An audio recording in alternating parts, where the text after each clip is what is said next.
Support comes from the Missouri Forest Products Association, saluting Earth Day on April 22nd with an ongoing commitment to help offset carbon emissions with sustainable harvesting of Missouri forests. Details at choosewood.com. From the St. Louis Public Radio Newsroom, this is The Gateway. It's Monday, September 20th. I'm Jonathan Ahl, in for Wayne Pratt. To most people, vacuum cleaners are just appliances, but to some, they are a passion that dates back to childhood. Get whatever you want for your birthday, and then I would get a vacuum for my birthday, and I guess it goes from there. Coming up, we'll have a report on the National Vacuum Cleaner Collectors Club convention that took place over the weekend in Rolla. But first, this news. The Swansea Police Department recently swore in its first 2 black officers. St. Louis Public Radio's Eric Schmid reports this comes as results from the U.S. Census show the village of about 15,000 grew more diverse in the past decade. Non-white people account for about 35% of Swansea's population, with black residents making up 23% of the village now. Swansea Police Chief Steve Johnson says it's long overdue for the village to have a more diverse police force. It always turned out that we had some great qualified candidates on our list, and in some other community would hire them first before we brought them on. Jonathan Williams is one of the newly sworn officers. He previously worked for the St. Louis Metropolitan Police Department and says the biggest draw to Swansea's was the department's direct involvement in the community. The citizens are the most important part, and this is a department that's committed to working with their citizens. Williams says his ties to the area also helped, having worked at a local school and nursing home before becoming an officer. In Swansea, I'm Eric Schmid, St. Louis Public Radio. China is expecting a record harvest of corn this year, but experts say that shouldn't worry Midwest farmers for now. Chinese corn production is projected to be up 5% from last year. Bradley Shadd is the CEO of the Missouri Corn Growers Association. He says Midwest producers shouldn't be concerned. And it's a fairly small percentage increase. And whenever you look at their expected percentage use of increase in feed grains, it really negates that and makes that even smaller. China changed its rules on what could be fed to hogs, specifically outlawing using scraps from restaurants and food production because of its link to transmitting African swine fever. Shadd says China's demand for corn will outpace its production for the foreseeable future. The state of Missouri is looking into expanding its fairgrounds by purchasing around 400 acres of adjacent land. As St. Louis Public Radio's Sarah Kellogg reports, this will be the last chance the state has to increase the size of the grounds. The state is working with State Fair Community College as well as Pettis County, the city of Sedalia, and the fair itself on the acquisition. The fair and the college will likely split the land 50-50 if it is purchased. Despite the Missouri State Fair being situated over more than 375 acres of land, it is essentially landlocked by already developed property. State Representative Brad Pollitt, whose district includes the fair, says without the purchase of this plot, the fair is finished expanding. I think the fair would become stagnant with continued frustrations of exhibitors and patrons who would like to camp here not being able to camp. According to Pollitt, the land will cost the state between $3 to $4 million, depending on if they get a match from the community college. I'm Sarah Kellogg, St. Louis Public Radio. A crowd gathered Saturday in Jefferson City to celebrate the state's bicentennial, with a World War II nurse leading the parade. Edith Harrington waved to the crowd from a military jeep, followed by about 100 entries that highlighted the history of the Show Me State. The festivities also marked the election of state office holders in 2020, whose traditional inauguration events were delayed because of the coronavirus.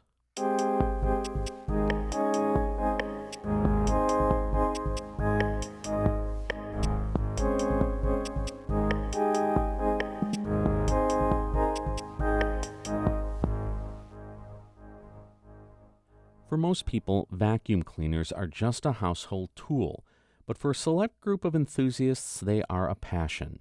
The National Vacuum Cleaner Collectors Club convention took place over the weekend in Rolla. That sound may make you think of housework. After all, a vacuum cleaner's job is to clean. But to Mike Arrigo of St. Louis, it's music. Each one has a different pitch, and it does kind of create an image. I actually have one vacuum, which I actually did bring with me. It brings back memories because it sounds exactly like the first wet dry vac we ever had when I was a kid. It's an E-flat note. Arrigo is a vacuum cleaner collector. He's also blind, but he enjoys the sound of these humble appliances so much that he came to Rolla along with more than 50 other people from as far away as New York and California to the Vacuum Cleaner Collectors Club convention. It's held at Mid-Missouri Vacuum, a repair shop and museum in an unassuming strip mall in Rolla. Alex Terzuola came from Denver and said the shop is the Taj Mahal of vacuum collections. This beautiful display here, it's really worth visiting and seeing everything lined up just perfect and everything you can go through it's like a time capsule for different decades. The owner of the shop is Tom Gasco. He has more than 700 vacuum cleaners, the best of which are on display in his shop. Gasco is one of the top 2 collectors in the country, and yes, there is debate in the vacuum cleaner collector community on whose is the best. Gasco says he has been obsessed with vacuums since he was a kid and says they tell the story of art and culture in society since their invention around 1900. The machines that were made in the 1930s, as an example, are all Art Deco. In the 1940s, especially right after World War II, when we had a national steel strike, steel was very, very hard to get. But a new plastic had been invented called Bakelite. So you begin to see Bakelite vacuum cleaners made after World War II. All right, so we'll run this one. One of the highlights of the convention is getting to try out the vacuums, both the ones in Gasco's museum and the ones collectors bring to show off.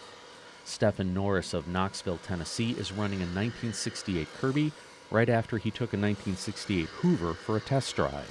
I think it's easier to steer around furniture than the Hoover to me, but it doesn't go as low underneath that furniture. Norris says he loves vacuums, but it's hard for him to describe why. He says he's been interested in them since he was a kid. Get whatever you want for your birthday, and then I would get a vacuum for my birthday, and I guess it goes from there. So there's not a concrete answer, if you know what I mean, on why. I think it's something you're born into is how I always think of it. So, in addition to trying out vacuums and talking about their shared passion, this community also works to help each other. Charlie Waltrus of North Carolina has been working for years to try to get a 1946 Premier upright working again. He thought a repairman he had worked with before could help. He looked at it and he said, there's not a lot I can do. It's more going to be like a display vacuum. Then I took it to a local place where I live in North Carolina, and it was sort of the same thing. We can't do anything, and it's like I just refused to accept that. So Waltrus brought the vacuum to Rolla, where a collector brought a motor he could have, and Michael Balda of Wisconsin worked on it for hours. Balda, who has had some of his vacuums used as props in movies, says the Premier might be the hardest vacuum to fix. This style vac is a hard one to take apart. It was engineered to last forever, so it's 80 years old, and when we're done with it, it'll still be running yet today. So.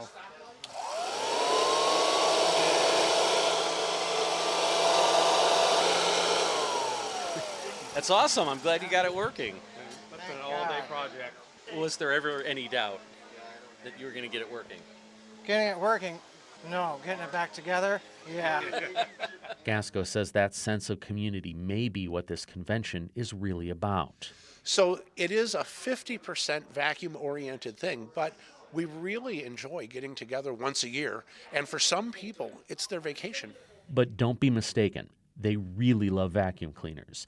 Gasco has a tattoo of the logo of his favorite vacuum, the 1935 Airway, on his arm, and has made it clear that when he dies, he wants to be cremated and have his ashes vacuumed up in one.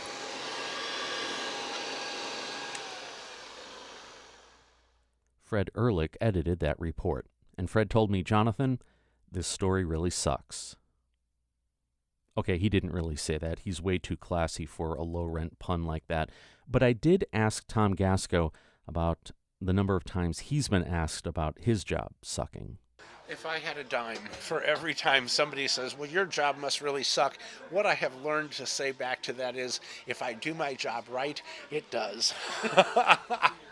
It's better than a fan because the fans blow. That's Tom Gasco of Mid-Missouri Vacuum, with a little bit at the end thrown in there from Mike Balda of Wisconsin. The executive editor of St. Louis Public Radio is Shula Newman, music by Ryan McNeely of Adult Fur. We are a member-supported service of the University of Missouri-St. Louis.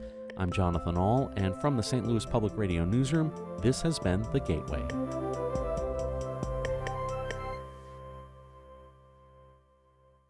Support comes from the Missouri Forest Products Association, saluting Earth Day on April 22nd with an ongoing commitment to help offset carbon emissions with sustainable harvesting of Missouri forests.